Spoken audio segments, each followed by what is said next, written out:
Por isso eu queria que você abrisse a sua Bíblia em Mateus, capítulo 21.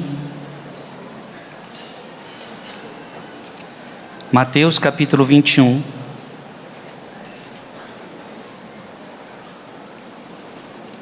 Versículo 1.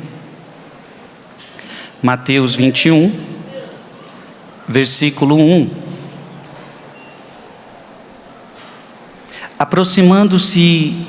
Aproximavam-se de Jerusalém, quando chegaram a Betfagé, perto do Monte das Oliveiras.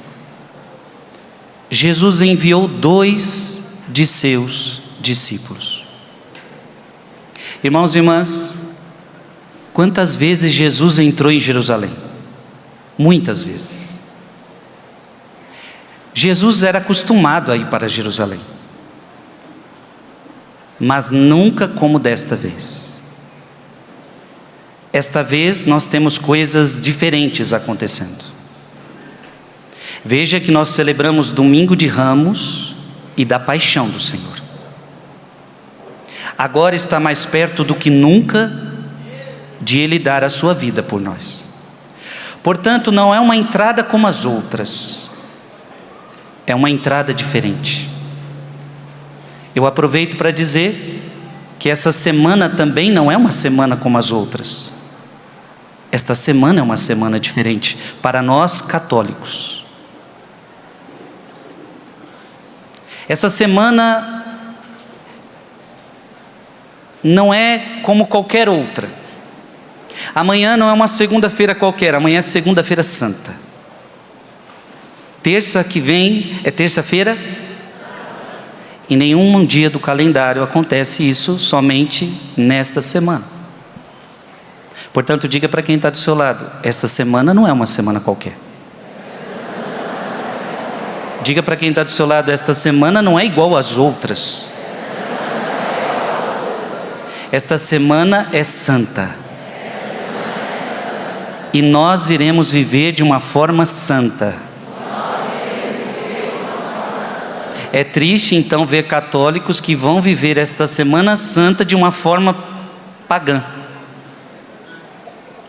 Talvez você já viveu assim algumas vezes, e que bom que você está aqui agora desejoso a não mais viver uma Semana Santa de uma forma pagã. Agora você quer viver uma Semana Santa de uma forma santa. Portanto, preste atenção, Jesus vai entrar em Jerusalém. São João Crisóstomo disse algo interessante. Ele tinha entrado muitas vezes em Jerusalém, mas nunca com tanta coisa em jogo. Porque as visitas anteriores foram diferentes. Por quê? Elas ocorreram quando ele não era muito conhecido. A hora da sua paixão não estava próxima. Então por que agora é diferente de tudo? Porque agora a hora da paixão está próxima. Misturava-se sem distinção, mantendo sua identidade oculta. Então quando ele entrava em Jerusalém das outras vezes, ainda não estava tão claro quem era Jesus. Agora desta vez não. Muitos milagres já tinham acontecido. Muitas coisas já tinham se acontecido. Ele já tinha multiplicado pães, ele já tinha andado sobre as águas, ele já tinha ressuscitado Lázaro. Agora tem muita coisa em jogo. Já não é mais aquele desconhecido que entrava em Jerusalém. Se tivesse aparecido desta forma antes, não teria sido estimado. Apenas o teria incitado a maior cólera. Mas agora ele já lhes tinha dado provas suficientes de seu poder miraculoso. Provas e provas foram dadas que ele é Deus. A cruz estava às portas. A cruz estava às portas. Diga comigo: a cruz estava às portas. A morte estava às portas. E agora se torna tudo mais visível. Não hesita em fazer coisas que eram suscetíveis de inflamá-los. Agora Jesus não tem medo de nada, Jesus vai enfrentar tudo. Porque é interessante, antes desse acontecimento, ele tinha se isolado um pouco. Mas agora ele não tem mais medo de nada. Chegou a hora. Diga comigo, chegou a hora.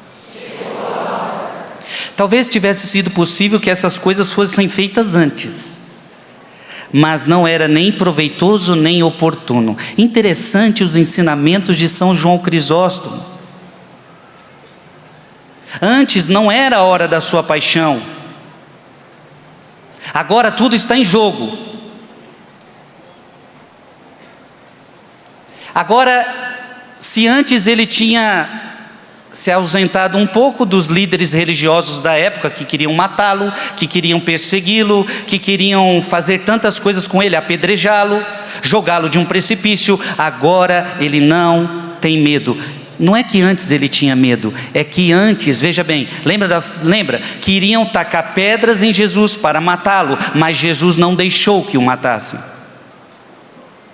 Queriam jogar Jesus no precipício para matá-lo, mas Jesus não permitiu que o jogassem do precipício. Então Jesus saía no meio deles, Jesus se escondia, Jesus fugia. Vários textos do Evangelho diz que Jesus se escondeu, Jesus fugiu, Jesus não permitiu, porque ainda não era a hora. Mas agora ele não vai se ausentar, agora ele não vai fugir, porque agora chegou a hora. Você precisa entender uma coisa muito importante. Nós queremos que as coisas aconteçam na nossa hora e do nosso jeito, mas para Deus tudo tem sua hora. Ele poderia ter morrido antes? Não, porque não era a hora.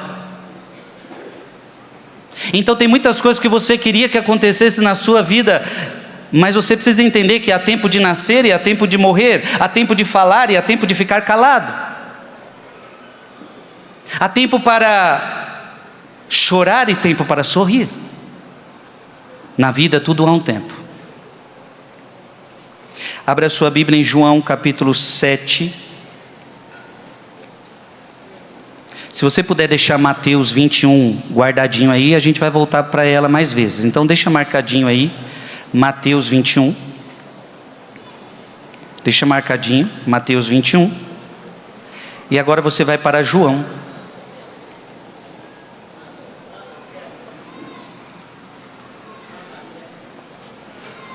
João capítulo 7, versículo 6. Diga comigo mais uma vez, tudo tem sua hora.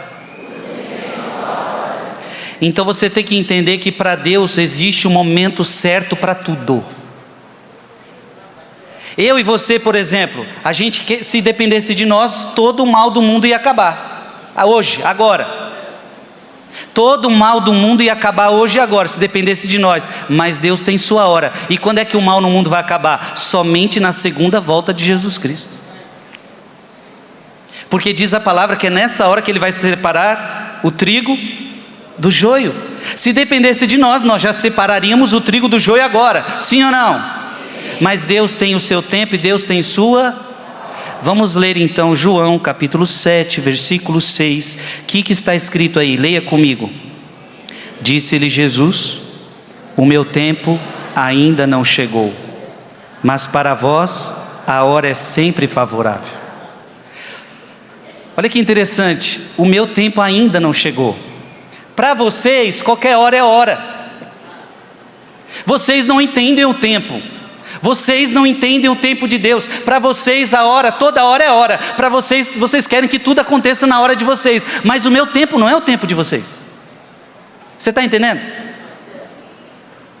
Os discípulos perguntavam: quando é que você vai estabelecer a paz em Israel? Calma. A sua hora não é minha hora. Então Jesus está deixando claro: o meu tempo ainda não chegou. Diga comigo, o meu tempo ainda não chegou. Só que agora nós estamos em João capítulo 7. agora nós estamos na hora que o tempo está chegando. Ficou claro tudo isso?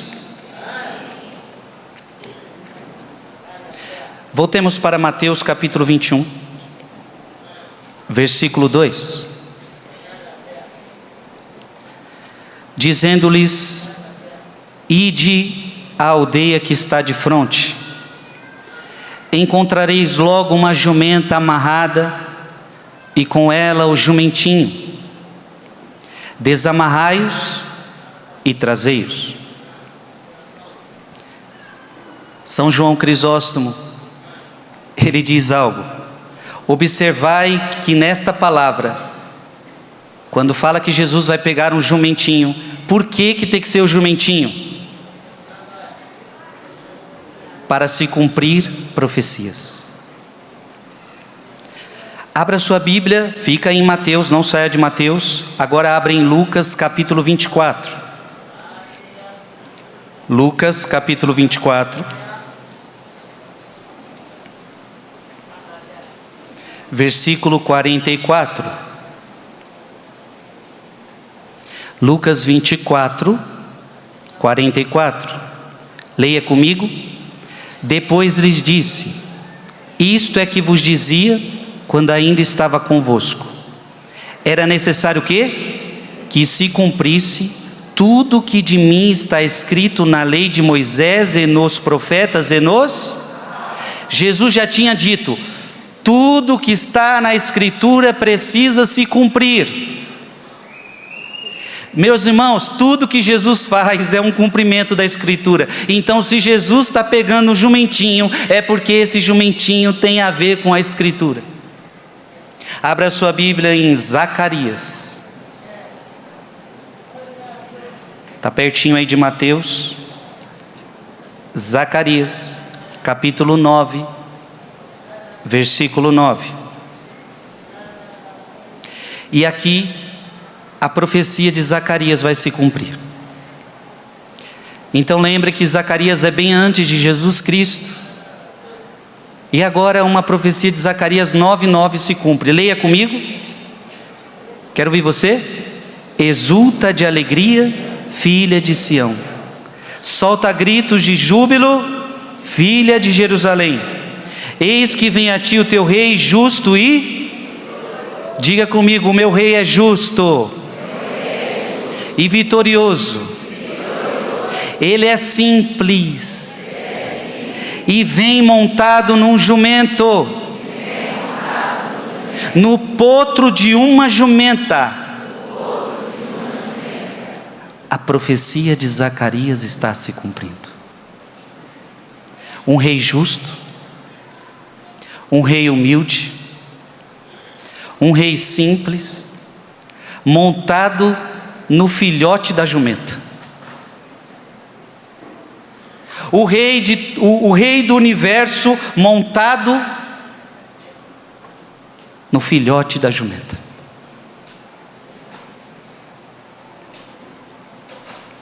Alguém de vocês, algum de nós aqui, se pudesse escolher um meio de transporte, escolheria o jumentinho?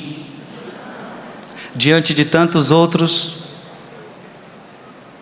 Jesus, claro que não tinha carro nem moto na época, mas tinha outros meios mais elevados. Jesus escolhe o jumentinho para mostrar que ele é simples, para mostrar que ele é justo, para mostrar que ele é vitorioso e para se cumprir a profecia.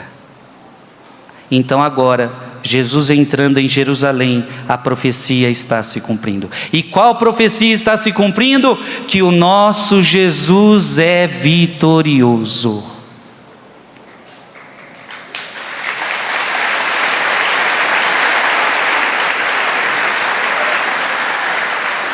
Ele já está dando o recado, eu vou entrar no jumentinho, eu vou morrer numa cruz, e para vocês parecerá derrota, mas não é derrota, é a vitória de um Deus entrando em Jerusalém, no jumentinho, é a vitória sobre o pecado.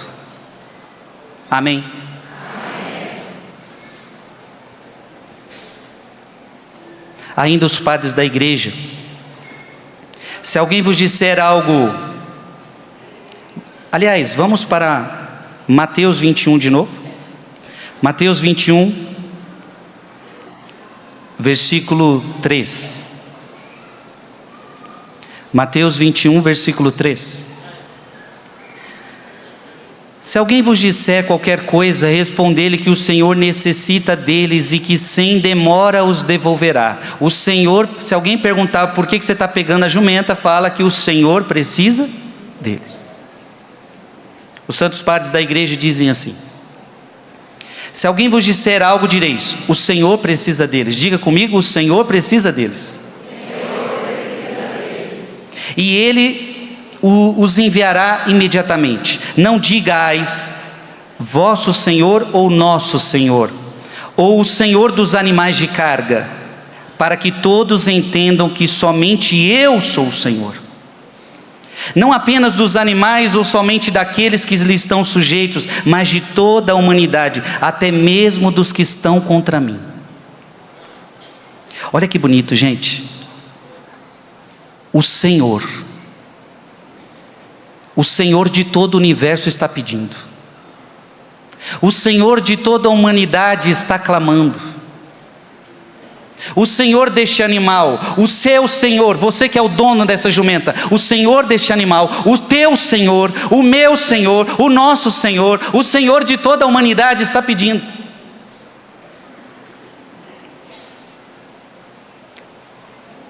Fica aí em Mateus e vamos para o Salmo 23. Salmo 23. Ele é o Senhor de todas as coisas. Salmo 23, versículo 1. Eu quero que você repita comigo: do Senhor é a terra, e tudo que ela contém. Dá para ser mais forte que isso: do Senhor é a terra, e tudo que ela contém. A órbita terrestre e todos os que nela habitam. Então aquele jumentinho é de quem? É do Senhor. O dono do jumento é quem? É de quem? É do Senhor. A humanidade inteira é de quem? Você é de quem? O padre da igreja disse que até mesmo aqueles que não querem isto, aqueles que lhes são infiéis, até mesmo destes, Ele é Senhor. Então ergue teu braço direito e diga: Jesus é o meu Senhor. Diga: o que vem montado no jumentinho é o meu Senhor. Então aplauda o teu Senhor.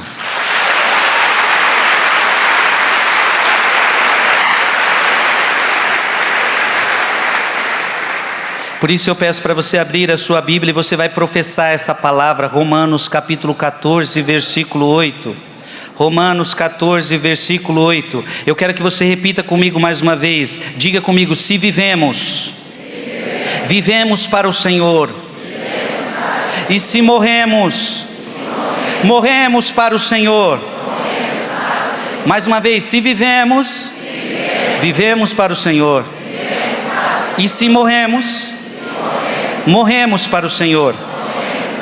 Quer vivamos, quer morramos, pertencemos ao Senhor.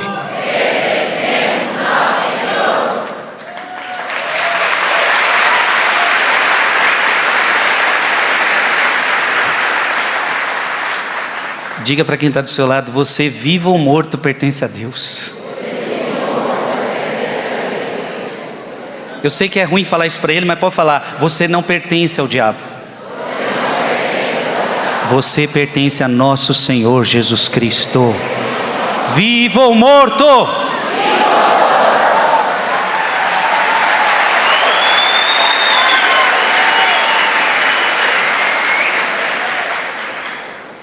Volte para Mateus capítulo 21, versículo de 4 a 5.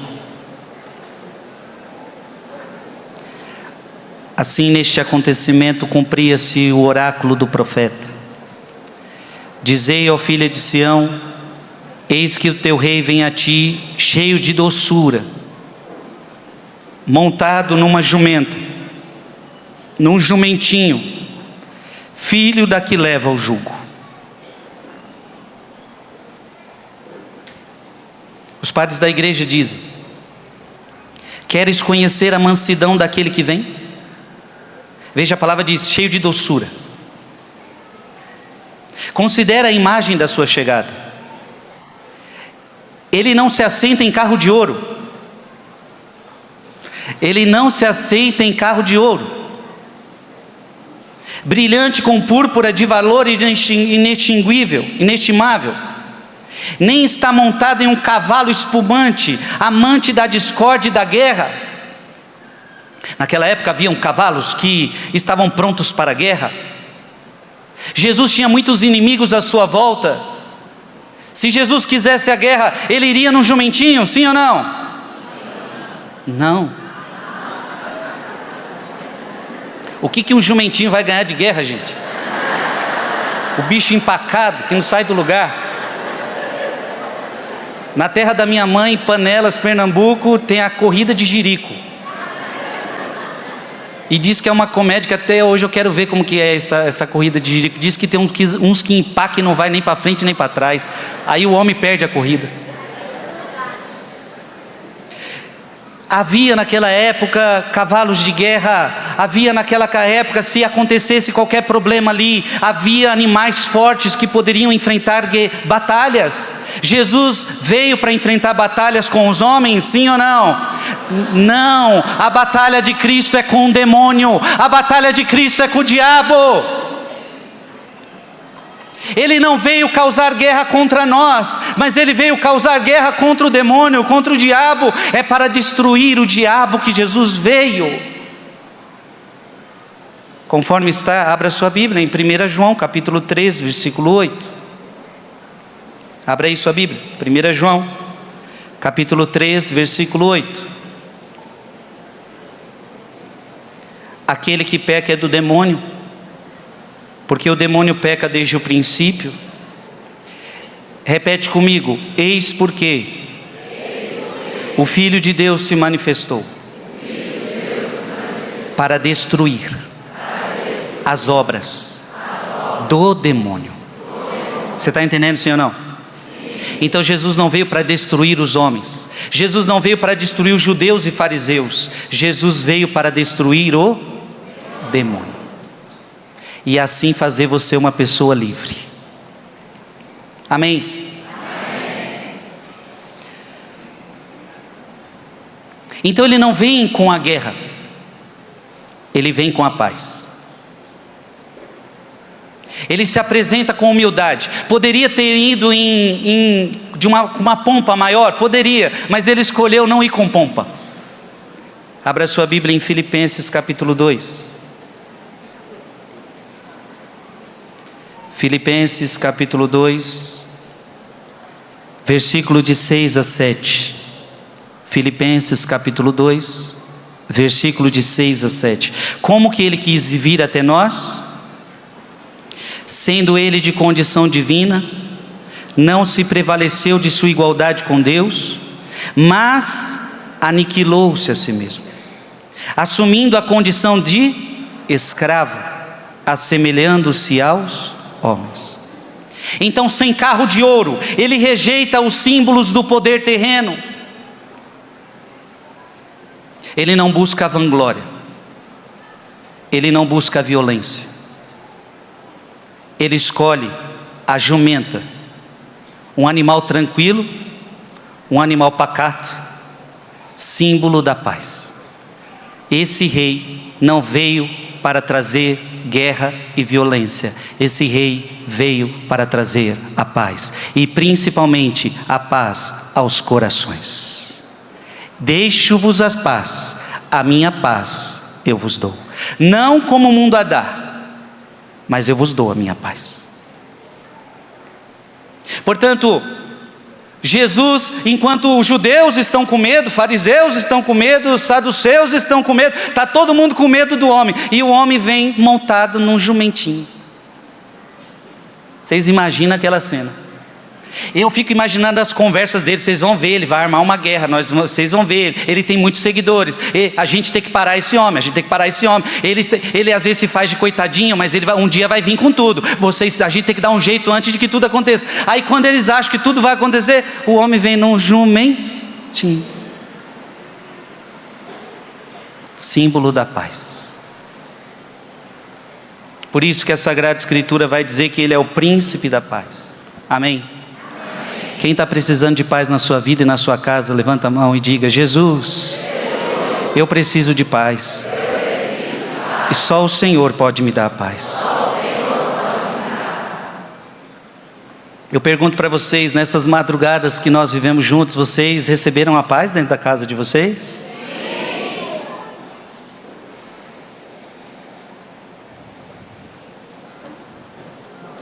Ele mesmo é humilde.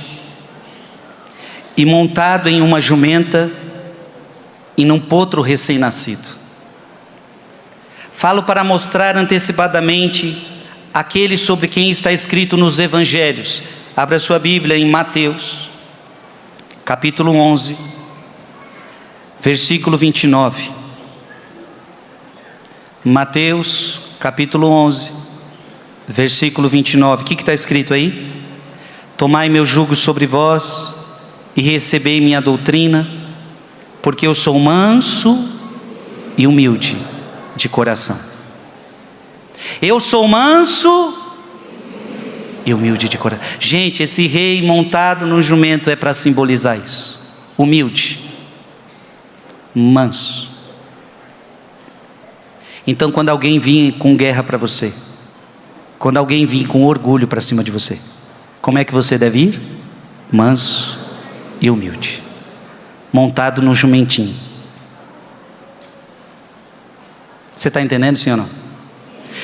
Quando as pessoas vêm para cima de nós, nos perseguindo, nos caluniando, fazendo isso, fazendo aquilo, e provocando, a nossa vontade é pegar um cavalo, uma espada, e partir para cima e cortar a orelha, igual Pedro cortou a orelha do outro. Só que Jesus nos ensina que quando os outros nos atacam, que quando os outros nos perseguem, que quando os outros te atazanam a vida, você deve fazer o quê? Sentar no jumentinho. Símbolo da paz. Olha para quem está do seu lado e diga: pode comprar seu jumentinho já.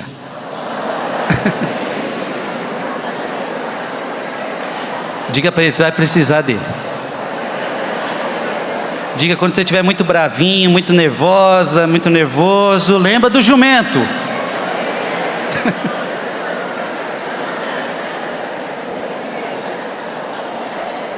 Amém? Portanto, ele se apresenta de modo simples sobre uma jumenta. Nenhum outro rei havia entrado em Jerusalém assim.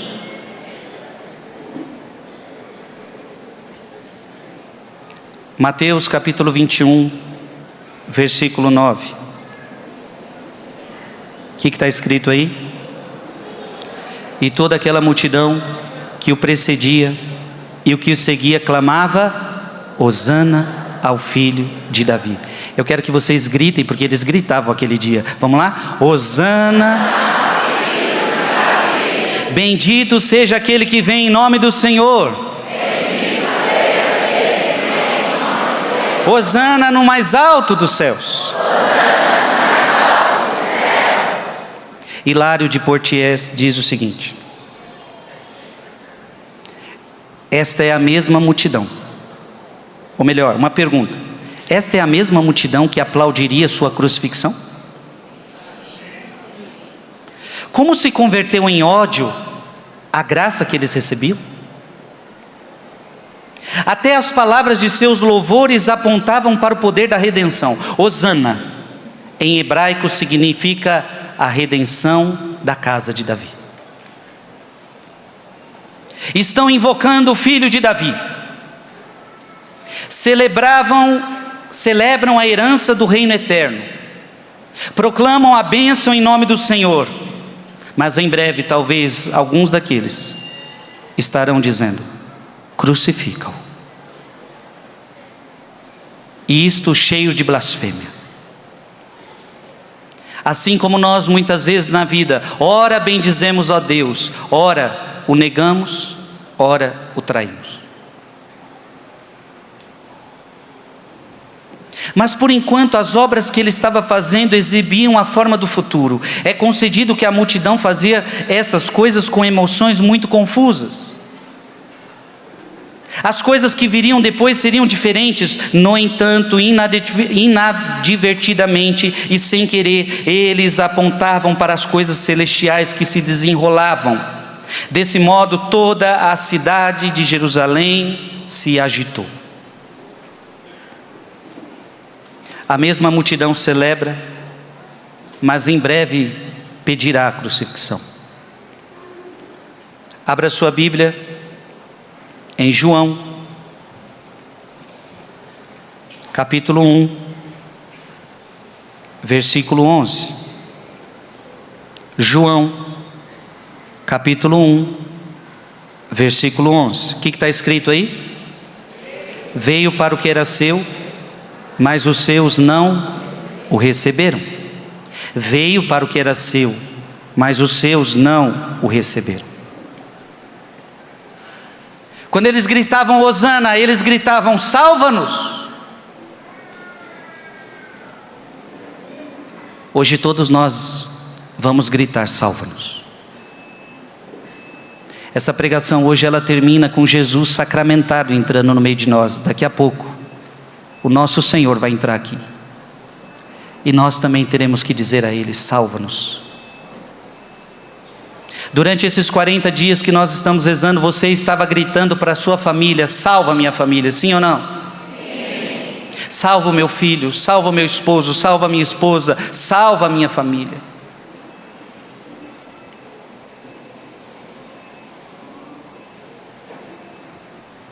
De fato, por um lado, o fato de a jumenta caminhar sobre os ramos, e ramos e folhas de palmeiras, deixaria bem claro que não apenas aquele que estava montando nela, mas também que nele crescem, haveriam de subjugar todos os seus inimigos, pisá-los sob os pés e alcançar uma vitória gloriosa. Então jogavam muitas coisas para que Jesus passasse por cima, e isso simboliza ele pisando sobre os seus inimigos. Pois os ramos e folhas de palmeira são os emblemas da vitória. Quando muita gente já participou da missa hoje, vocês caminhavam com os ramos, não era? Isso significa o ramo da vitória, o ramo da vitória. O nosso Deus é vitorioso. E aquilo que estava muitas vezes debaixo, segundo os padres da igreja, era os seus inimigos que ele pisava. Porque nada tem autoridade sobre Jesus Cristo. Ao nome de Jesus se dobre todo joelho no céu, na terra e nos infernos, e toda língua proclame para a glória de Deus Pai que Jesus Cristo é o Senhor. Amém. Jesus Cristo é o Senhor.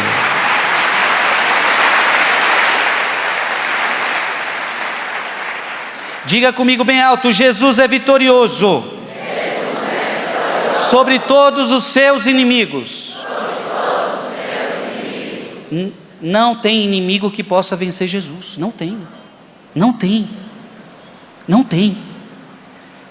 Porque todo e qualquer inimigo é criatura, ele é o Criador. Porque todo e qualquer inimigo é finito e ele é infinito. Porque todo e qualquer inimigo tem poder limitado. O próprio demônio. O demônio tem poder? Tem, mas limitado. O demônio pode fazer tudo o que quer. Se o demônio pudesse fazer tudo o que ele quer, ele já tinha matado você, já tinha destruído você. Mas o demônio não pode fazer tudo o que ele quer. Ele tem poder? Tem, mas é limitado. O poder de Deus não tem limites. Ele é o Todo-Poderoso, Criador do céu e da terra. Diante dele todo o joelho se dobra, até os demônios. Até os demônios.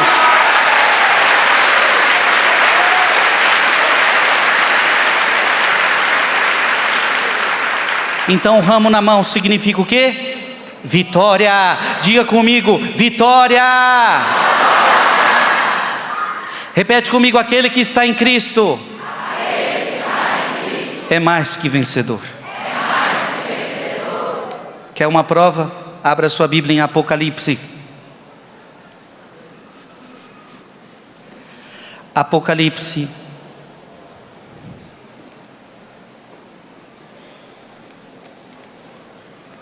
Apocalipse capítulo 7.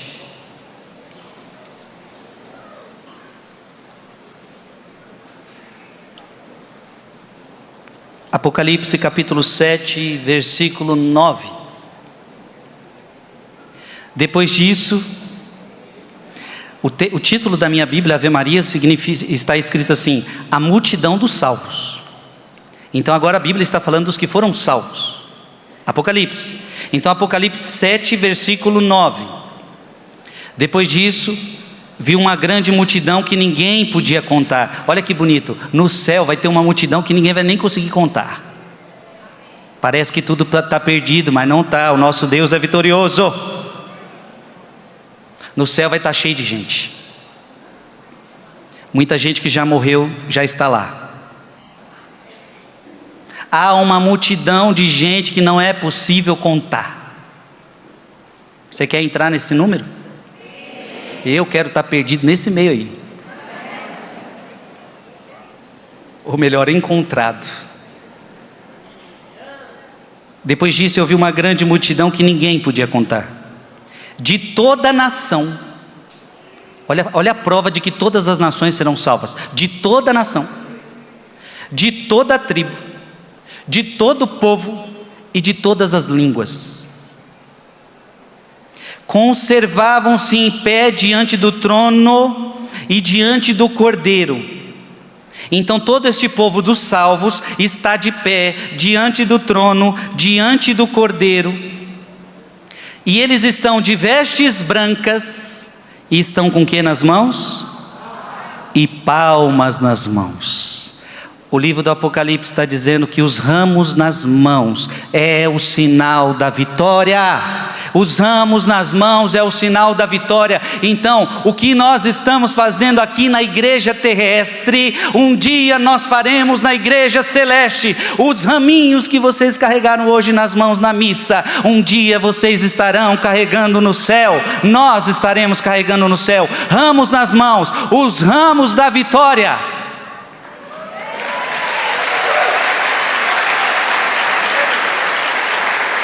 Olha para quem está do seu lado, cheio de confiança, e diga assim: um dia a sua lágrima vai ser enxugada.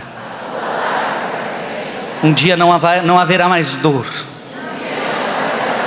Um dia não haverá mais morte. Um dia não haverá mais luto. Um dia não haverá mais tentação. Um dia não haverá mais o demônio para te provocar, ou te tentar, ou te destruir. Um dia você vai estar com os ramos nas mãos no céu, celebrando a vitória do teu Deus. E isso significa que você venceu todos os seus inimigos. Amém?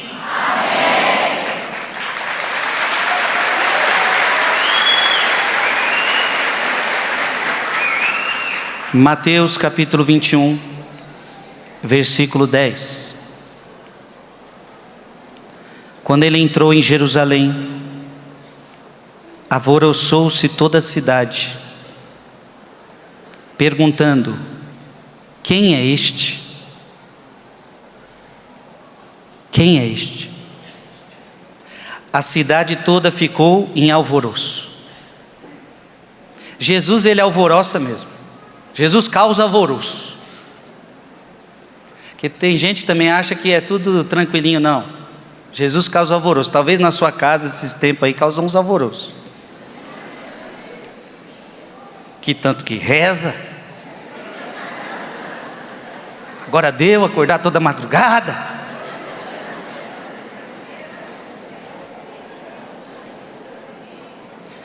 São João Crisóstomo, mesmo quando as multidões perceberam que algo grandioso estava acontecendo, seus pensamentos internos permaneciam sem informações, baixos, indignos, carentes de entendimento. Na verdade, todo aquele povo, por mais que estavam aclamando, ainda não sabiam o que estava acontecendo. Mas Jesus fez essas coisas na presença deles, não para exibir pompa, mas, como eu disse, para cumprir a profecia e ensinar a abnegação, e para consolar seus discípulos que estavam entristecidos por causa da sua morte. Abra sua Bíblia em João capítulo 13. João capítulo 13. Quem não tem Bíblia, trate de achar sua Bíblia, meu filho. Vá atrás da sua Bíblia. É importante você ler o texto sagrado. João capítulo 13, versículo 7. Respondeu-lhe Jesus: o que eu faço não compreendes agora, mas irás compreendê-lo em breve. Muitas coisas que Jesus fazia, eles não compreendiam na hora. A entrada de Jesus em Jerusalém, ninguém estava compreendendo na hora. Mais tarde, os discípulos iriam compreender, as pessoas de fé iriam compreender. Jesus então não está buscando exibição, não está buscando pompas, não. Ele está cumprindo profecias. Ele está ensinando o que é humildade para nós, soberbos, hipócritas. Ele está consolando os seus discípulos. A vitória vai chegar. Vocês em breve me verão numa cruz, mas a vitória vai chegar. Não desanimem. Agora vamos para Marcos. Agora pode sair de Mateus, nós vamos para o Evangelho de Marcos, que também narra esse fato. Marcos capítulo 11, e aí você marca agora Marcos capítulo 11. Versículo 2. Marcos capítulo 11, versículo 2. Dizendo-lhes: ide à aldeia que está defronte de vós, e logo ao entrardes nela, achareis preso um jumentinho, em que não montou ainda homem algum. Desprendei-o e trazei-mo. Efrém, o sírio, diz algo interessante: desamarrai o jumento e trazei-o a mim. Ele começou com uma manjedoura e terminou com o jumento. Cristo começou com uma e terminou com um. Em Belém com uma manjedoura, em Jerusalém com um jumento.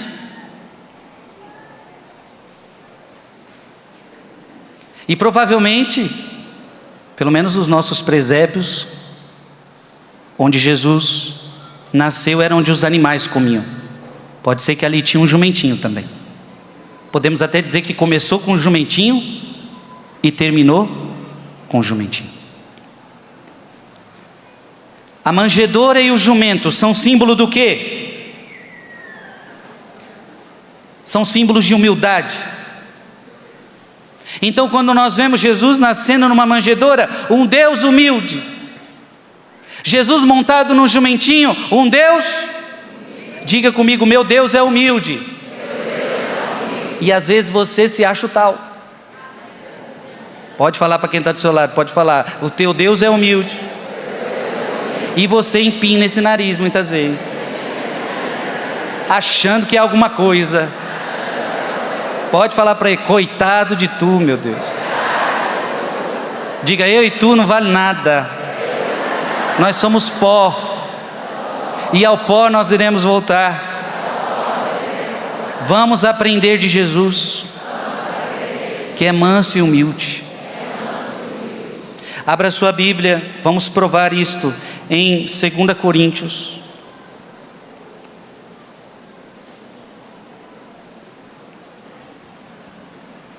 Segunda Coríntios capítulo 8, 2 Coríntios capítulo 8, versículo 9. Vós conheceis a bondade de nosso Senhor Jesus Cristo, repete comigo, sendo rico. Na verdade, Deus é rico, viu? Mas sendo rico, se fez pobre por vós, a fim de vos enriquecer por sua pobreza. Olha que bonito esse texto. Sendo rico, se fez pobre, para que você fosse rico.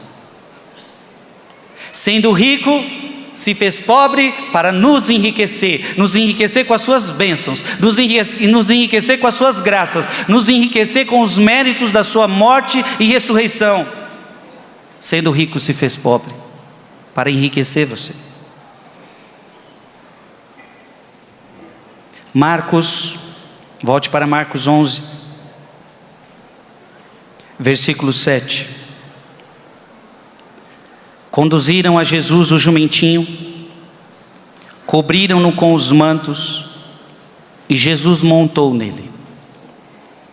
Santo Agostinho diz algo interessante: o mestre da humildade é Cristo, que se humilhou e se tornou obediente até a morte, morte de cruz, como está em Filipenses capítulo 2. Só que sendo humilde, ele não perde a sua divindade ao nos ensinar a humildade. Que grande coisa foi para o Rei dos séculos tornar-se o Rei da humanidade? Pois Cristo não foi Rei de Israel para exigir um tributo ou equiparar um exército com armamentos e visivelmente vencer um inimigo. Ele foi Rei de Israel porque governa as mentes. Ah, que coisa linda Agostinho está falando. As pessoas da época, elas achavam que Jesus queria governar Israel como um rei político.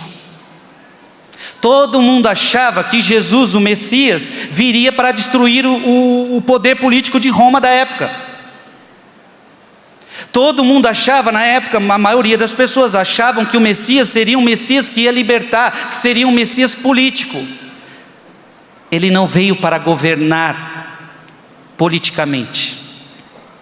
Jesus veio para governar mentes. Jesus veio para governar almas. Jesus veio para governar corações. Jesus veio para governar o meu e o teu coração. Amém? É para isso que ele veio.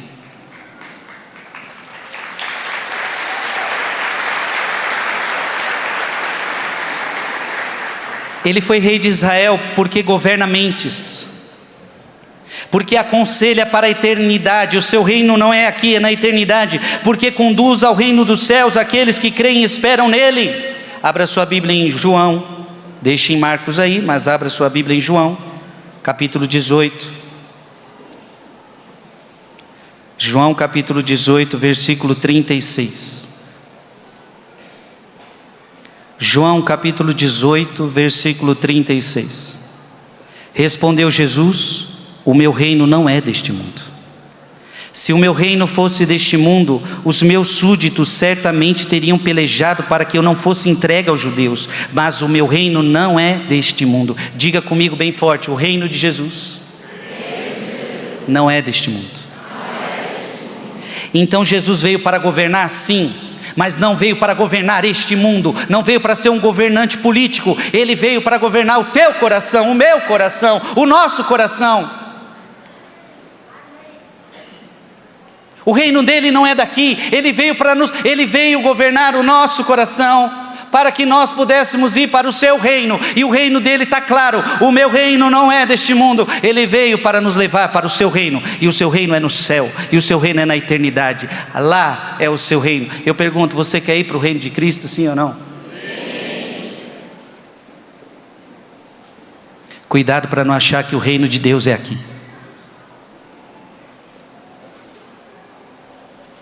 E para não associar as bênçãos terrenas com as bênçãos celestes.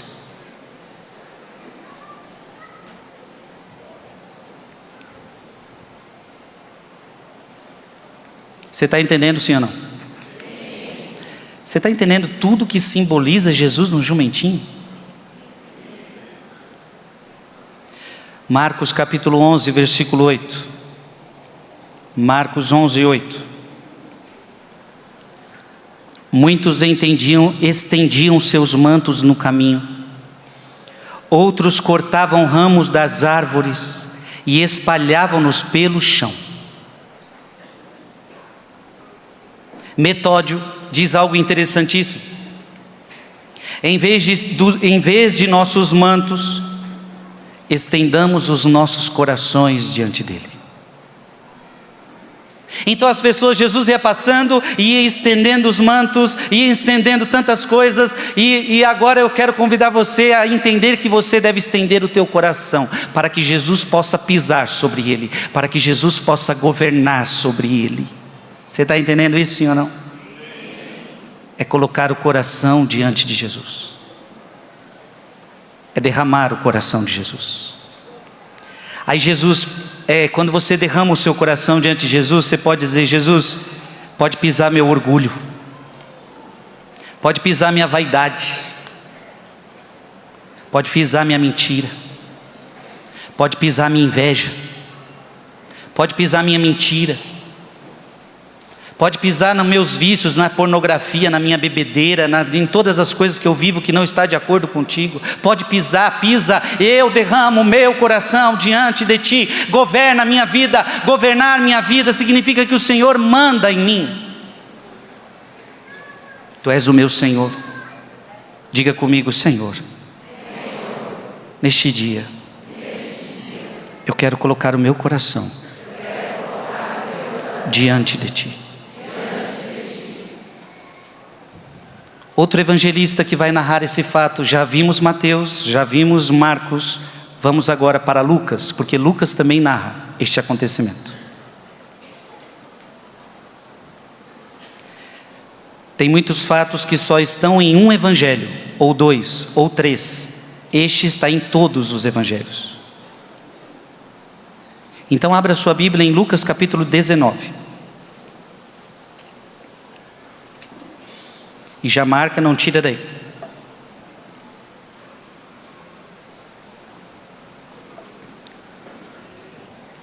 Lucas 19, 28.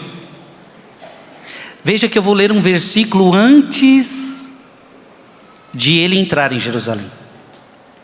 Depois dessas palavras, Jesus os foi precedendo no caminho que sobe a Jerusalém. Jesus então foi subindo para Jerusalém. Cirilo de Alexandria disse: enquanto era conveniente que ele percorresse o país dos judeus, tentando com lições e admoestações superiores à lei, conquistar muitos para a graça que vem pela fé, ele não deixou de fazer. Agora, contudo, o tempo chamava Cristo à paixão, para a salvação de todo o mundo, não só mais dos judeus, a salvação de todo o mundo. Ele então sobe a Jerusalém para libertar os habitantes da terra da tirania do inimigo, para abolir a morte e destruir o pecado do mundo. Primeiro ele mostra aos israelitas por um fato evidente que um novo povo dentre os gentios lhes será sujeito, enquanto eles próprios são rejeitados como assassinos do Senhor. Jesus então vai para Jerusalém, porque agora chegou a hora de salvar o mundo inteiro. Chegou a hora de salvar os pagãos, os judeus e os que não são judeus.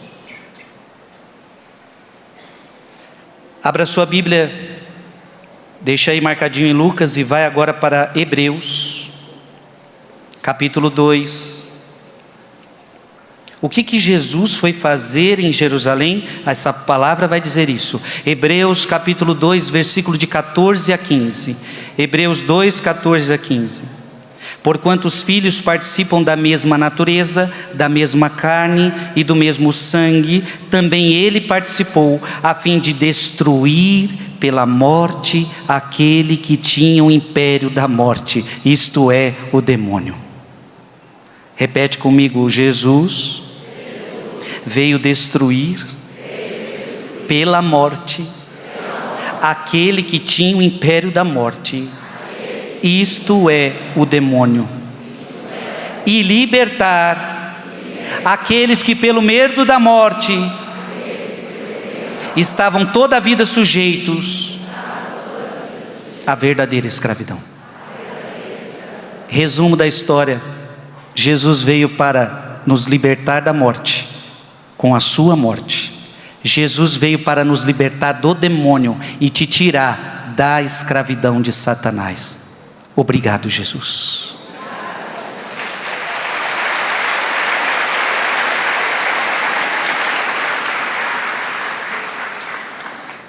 Olha para essa cruz que está atrás de mim e diga: eu te amo, Jesus.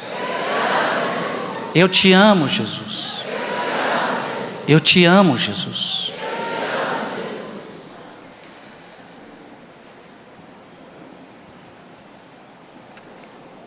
Santo Ambrósio,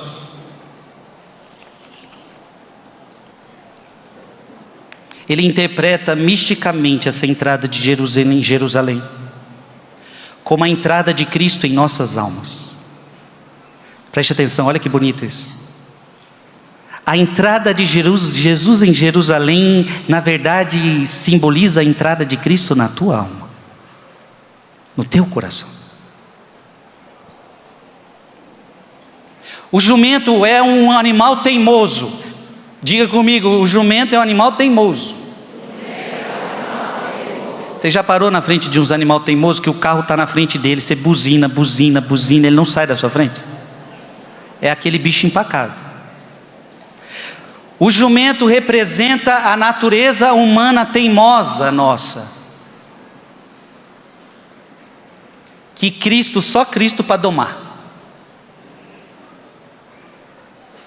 Então a entrada de Jesus em Jerusalém significa uma entrada mística no teu coração. Só Cristo para domar o teu coração teimoso. Eita, coração teimoso é o meu e o teu. Somos ou não somos?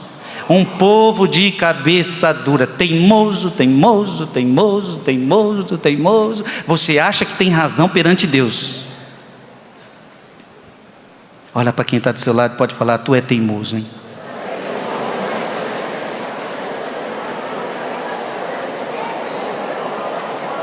Quem aqui já deu muito trabalho para o papai e para a mamãe? Eu já dei muito trabalho para o papai e para a mamãe. Você, né? Toma jeito.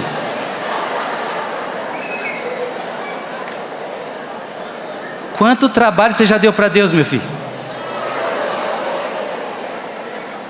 Deus quer que você vá para cá? Não, quero ir para lá. Já deu muito trabalho. Oh, é um Padre Léo nesse palco já falou muitas vezes: anta, você é uma anta. O jumento significa esse animal pesado, esse animal teimoso. A sua alma é teimosa. Só Jesus para domar esse coração. Só Jesus para domar esse coração. Amém? Amém. Diga comigo: pode domar o meu coração. As vestes que são estendidas no chão, Santo Ambrósio misticamente diz que são as virtudes que preparam o caminho para receber Cristo. Eu preciso estar disposto a entrar num caminho de virtude. Portanto, ele é como se fosse um cavaleiro místico. Ele deseja entrar nos recônditos da mente e do coração, refrear os nossos desejos carnais e dominar tudo com a sua mansidão. Quando isso acontece, quando você deixa Cristo entrar na sua alma, porque para Cristo entrar na sua alma você vai precisar deixar. Como vai lá em Apocalipse capítulo 3, versículo 20. Apocalipse capítulo 3, versículo 20.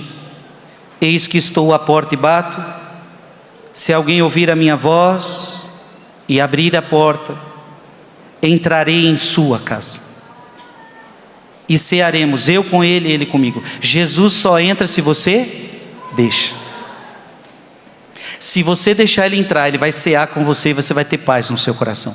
Escuta o que eu estou falando: no dia que você deixa Jesus entrar na sua vida, acabou o tempo de não paz. Agora é paz todos os dias, é felicidade todos os dias, com perseguições, com sofrimentos, mas com Cristo você encontra a verdadeira paz da sua vida.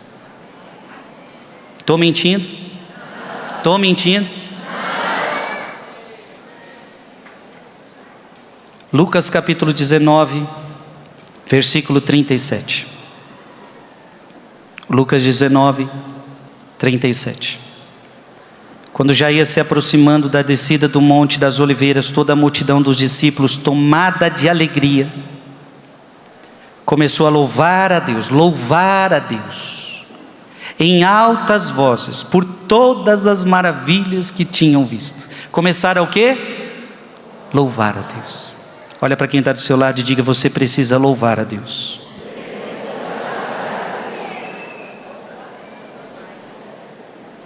Eu estou vendo um monte de crianças aqui. Tem crianças aqui hoje, sim ou não? Cadê as crianças? Tem crianças aqui hoje ou não? Que bom, vamos dar uma salva de palmas para as crianças.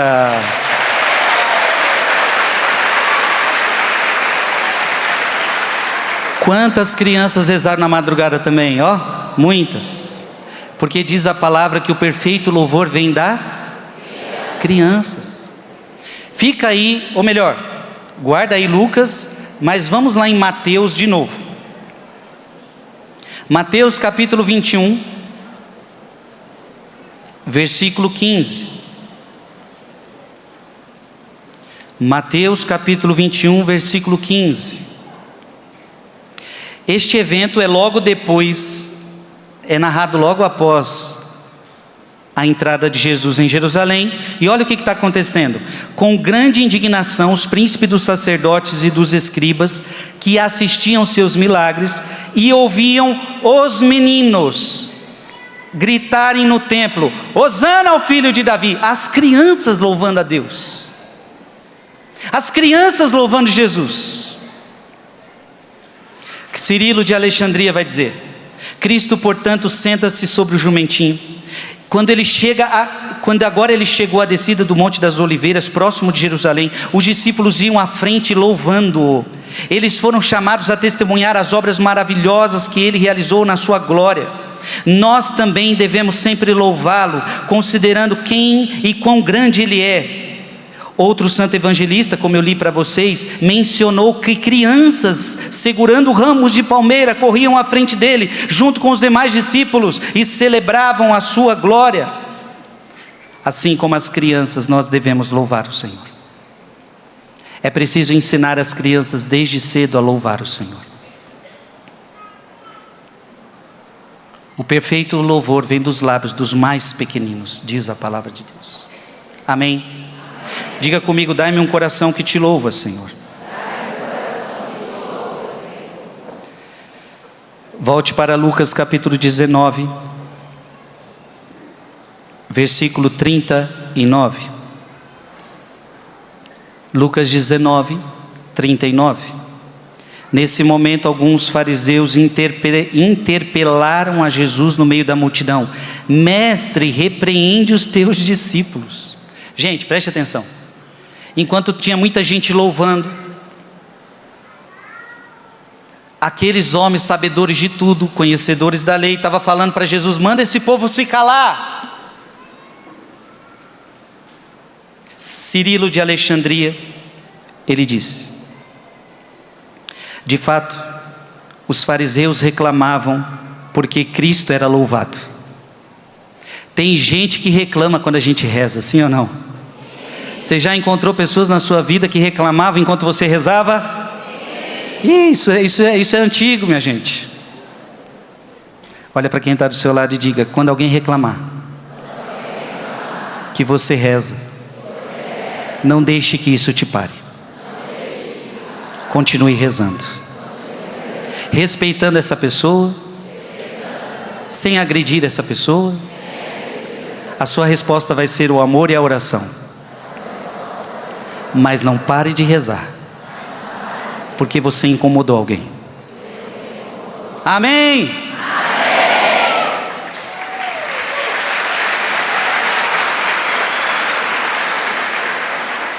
Aproximaram-se e disseram, Cirilo de Alexandria diz: repreende teus discípulos, ó fariseu. Que ação errada eles cometeram? Por que repreender? Que ação errada eles cometeram? Que acusação fazes contra os discípulos, ou como repreenderias? Eles não pecaram de forma alguma, mas fizeram o que é louvável.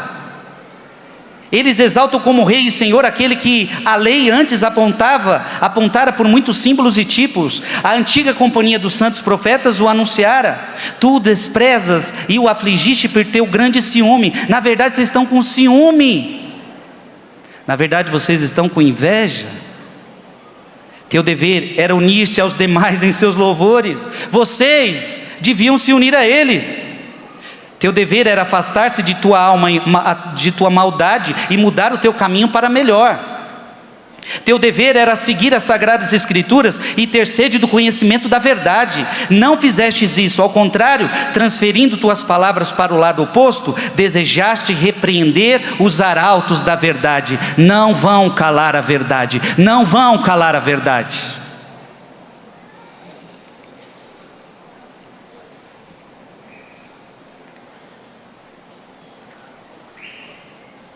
Santo Efrem disse: as crianças gritavam e diziam: Hosana ao filho de Davi. Todo mundo junto? Hosana ao filho de Davi. Isso desagradou aos chefes dos sacerdotes e escribas. E eles disseram: não ouves o que estão dizendo? Isso significa: se esses louvores não te agradam, fazem eles calarem. Eu pergunto para você: louvar a Deus agrada a Deus? Você acha que Jesus ia fazer aquele povo se calar? Em seu nascimento e em sua morte, as crianças se entrelaçavam na coroa de seus sofrimentos.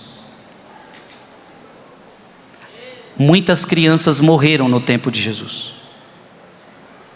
Quando encontrou Cristo, o infante João saltou de alegria no seu ventre. Olha agora Santo Efrem dizendo que as crianças sempre participaram da vida de Cristo. Desde o nascimento, morreram por Cristo.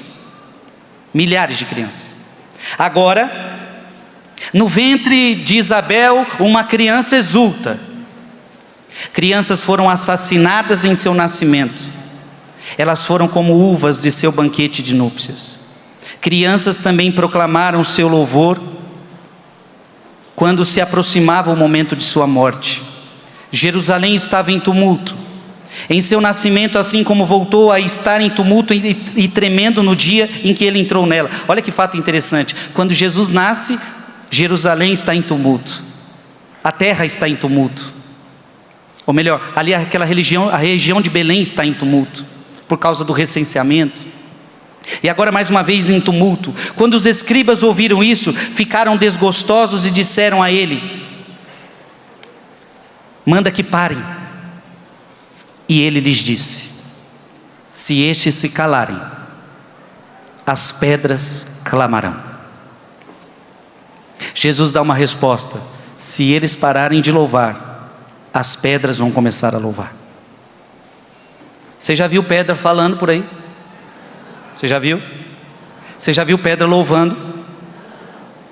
Jesus falou que se calasse aquela gente, a pedra ia falar. Abra sua Bíblia em Lucas 19, 40.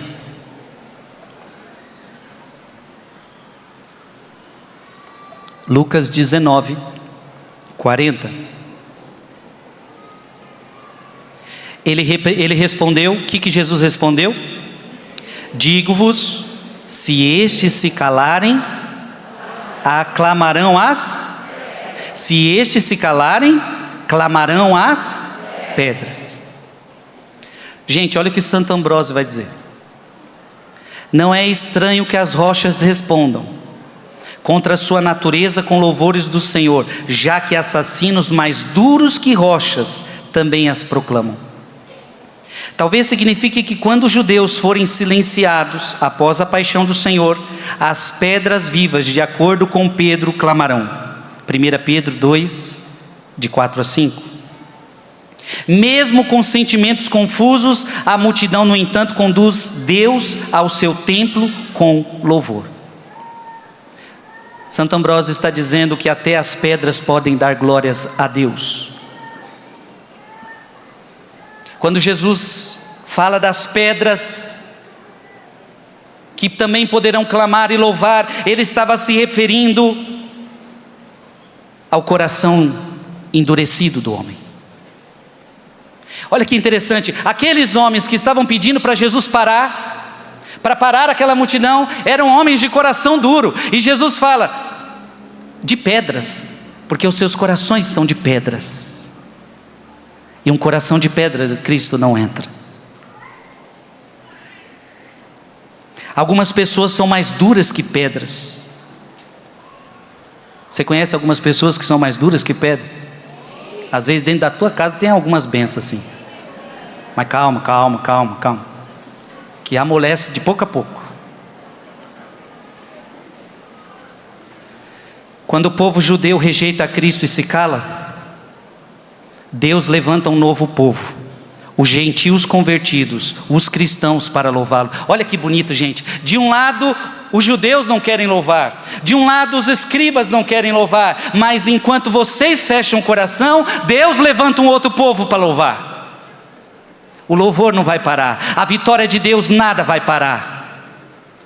Deus é capaz de fazer até que pedras louvem, e essas pedras, nós devemos ser pedras vivas que louvam a Deus. Nada pode impedir a glória de Deus de ser proclamada. Amém?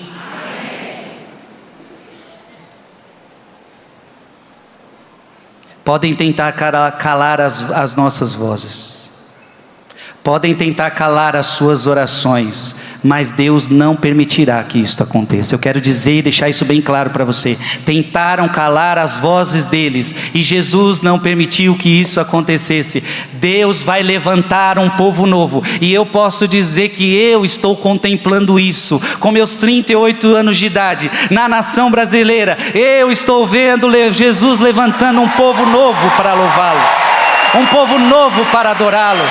Vocês estão vendo isso também, sim ou não? Eu estou vendo. Nós estamos vendo aqueles que nós nunca imaginamos, porque as pedras também vão louvar. Muitas vezes corações duros, muitas vezes corações fechados, mas de repente esses também serão tocados. A graça de alguma forma entra até em corações duros e os convida ao louvor.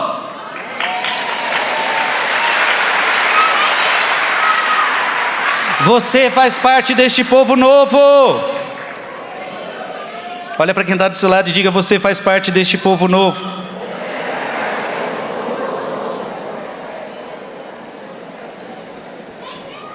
Amém? A gente foi para Mateus, Marcos, Lucas. Agora vamos para João, que também relata esse fato. João,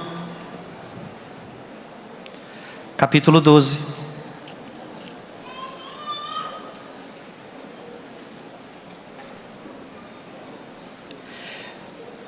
Versículo 13. Saíram-lhe ao encontro com ramos de palmas, exclamando: Hosana, bendito que vem em nome do Senhor, o Rei de Israel. Diga comigo: Jesus é o Rei de Israel. Santo Agostinho diz o seguinte: que a cruz de sofrimento mental os governantes judeus devem ter suportado quando ouviram uma multidão tão grande proclamando Cristo como Rei. Mas que honra foi para o Senhor ser Rei de Israel? Quão grandioso foi para o Rei da eternidade tornar-se Rei da humanidade? Cristo não foi Rei de Israel para poder exigir tributos, colocar espadas nas mãos de seus soldados e subjugar seus inimigos pela guerra aberta. Ele foi Rei de Israel ao exercer a autoridade régia sobre as suas almas, ao zelar pelos seus interesses eternos, ao trazer para o reino celestial aqueles cuja fé, esperança e amor estavam concentrados nele, pois o Filho de Deus, igual ao Pai, o Verbo por tudo quem tudo foi feito, ao se dignar ao ser Rei de Israel, estava se rebaixando, não se elevando. Era um sinal de sua misericórdia, não um acréscimo de seu poder, pois ele que foi chamado na terra Rei dos judeus, é no céu Rei dos anjos. Aplauda o Rei de Israel.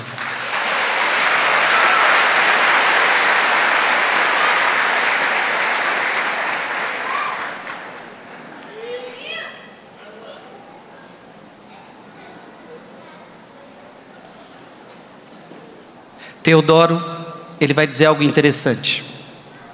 Já que por Adão veio a morte, que a todos sujeitou, eles haviam ouvido pelos profetas e acreditavam que a morte seria derrotada. Quando viram isso realizado por nosso Senhor, que ressuscitou um homem morto havia 4 dias, Lázaro, pegaram ramos de palmeiras e saíram para encontrá-lo como o vencedor sobre a morte que oprime a humanidade. E o louvavam com os hinos apropriados. Como os fariseus não gostassem disso, eles criticavam as pessoas, dizendo que o seguiam em vão, mas foi sua crítica que se mostrou vã, pois toda a multidão o seguiu de qualquer modo. Esse relato da entrada de Jesus em Jerusalém é um fato logo após, segundo o relato de João, depois que Jesus ressuscitou Lázaro.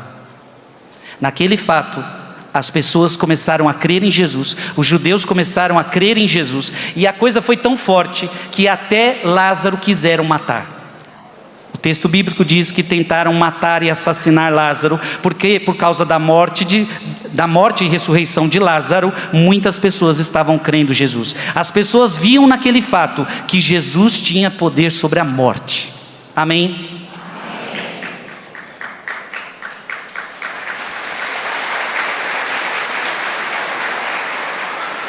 São Cirilo de Alexandria diz isso.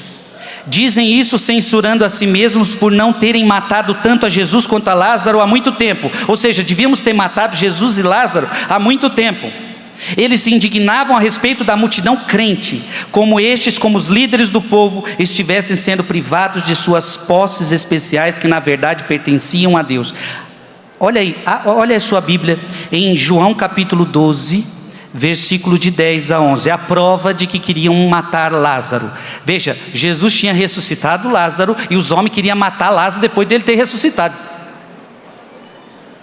Mas os príncipes dos sacerdotes resolveram tirar a vida também a Lázaro. E por quê? Porque muitos judeus, por causa dele, se afastavam e acreditavam em Jesus. E para a gente terminar,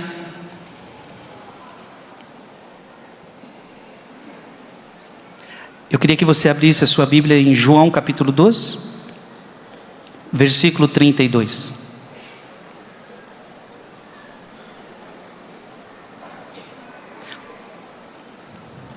Mas antes, João capítulo 12, versículo 19. João capítulo 12, versículo 19. Mas os fariseus disseram entre si. Veja, gente, os fariseus perseguiram Jesus a vida toda. Perseguiram, encheram a paciência. Agora estão pedindo para Jesus acalmar aquele povo que o louva. E Jesus falou, não vou. Se eles se calarem, até as pedras vão falar, vão clamar. Mas olha agora esse versículo, João capítulo 12, versículo 19, o que está escrito aí? Mas os fariseus disseram entre si, vede, nada adiantou. Diga comigo com bem forte, não adianta. Não adianta parar Jesus. Não adianta parar os que creem. Tem muita gente que quer parar os que creem. Tem muita gente que quer parar aqueles que são de Deus. Não adianta. Olha, por quê? Reparai que todo o povo corre atrás dele. Aí aqueles homens estão dizendo assim, não está adiantando nada. A gente fala, a gente tenta fazer de tudo. A gente fala mal, a gente persegue, a gente faz isso, faz aquilo, mas não adianta. O povo não para. O povo corre atrás dele.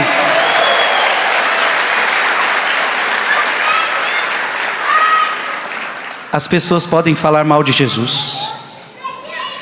As pessoas podem falar mal da nossa fé. As pessoas podem fazer o que quiserem, mas quando a gente conhece Jesus de verdade, a gente não consegue mais largar dele. Não importa o que dizem, não importa o que falam, Jesus é maravilhoso. É que teus braços mais altos, você pode falar, Jesus é maravilhoso. Eu não vou deixar de correr atrás dele. Se alguém não quer, Eu vou respeitar. Mas ninguém vai me fazer parar de correr atrás do meu Senhor, de correr atrás do meu Salvador, Jesus Cristo de Nazaré. Amém. Ninguém vai parar você.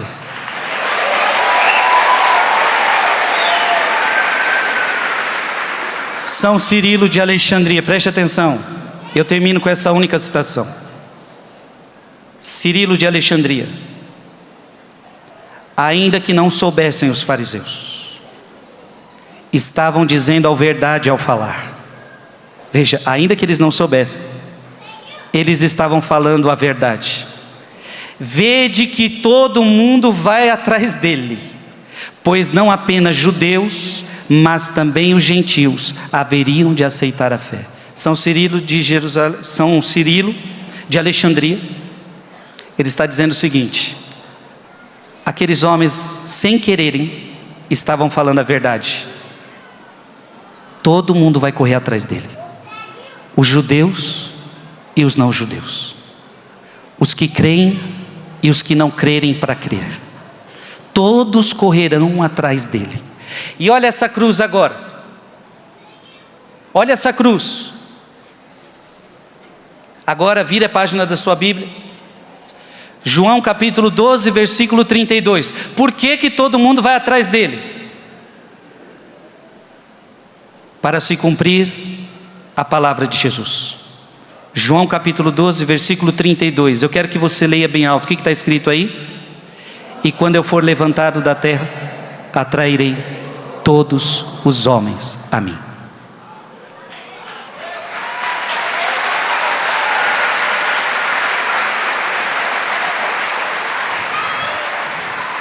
Tentaram parar Jesus, mas o povo não deixava de correr atrás dele.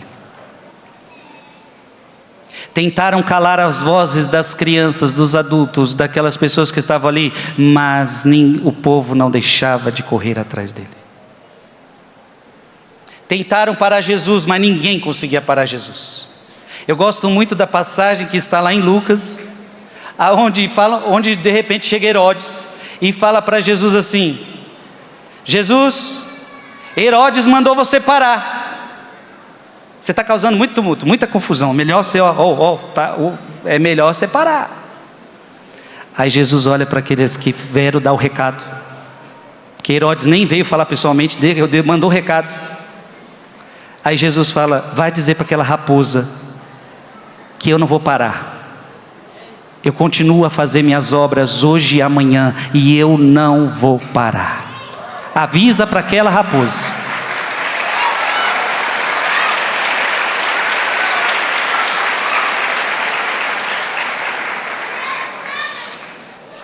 Com isso eu quero dizer o seguinte: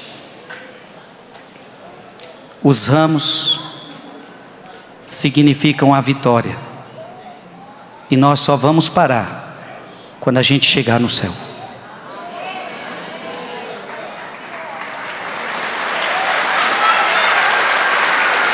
Quando é que você vai parar? Você não pode parar. Vai ter vezes que você vai cansar, vai ter vezes que você vai ficar doente, vai ter vezes que as pessoas vão te criticar. Doente, reze. Sendo perseguido, reze. Não pare, não pare, não pare, não pare, não pare, não pare, não pare, não pare, não pare. Nós não somos pessoas para desertar. Nós não somos desertores da fé. Vamos igual este povo. Ninguém os fazia parar. Nós só vamos parar no céu. Lá é o nosso descanso. Lá nós vamos parar. Lá nós vamos celebrar para sempre. Mas aqui é tempo de luta. Aqui é tempo de combate. Aqui é tempo de correr atrás de Jesus. Enquanto você estiver nessa terra, corra atrás de Jesus, corra atrás de dia, corra atrás na madrugada, corra atrás de noite, corra atrás de qualquer jeito, mas corra atrás de Jesus. Ele é teu único Senhor, Ele é teu único Salvador. Diga comigo, coloca a mão no seu coração. Talvez o teu coração foi de pedra um dia, mas hoje você está deixando Jesus entrar aí dentro. Diga comigo: Assim como Jesus entrou em Jerusalém, diga comigo, assim como Jesus entrou em Jerusalém. Assim como o Senhor entrou em Jerusalém. Pode entrar no meu coração, Senhor. Esse coração duro, pode entrar. E que meus lábios, coloca a mão nos seus lábios agora. E que meus lábios nunca deixem de proclamar que Tu és o Senhor, que Tu és o meu Salvador, que Tu és o Santo de Israel. Que meus lábios nunca te gritem o grito da crucifixão, da traição, da negação, mas que meus lábios sempre professem que Tu és o nosso Senhor, o Rei de Israel, o Rei da minha vida, o Rei da minha família.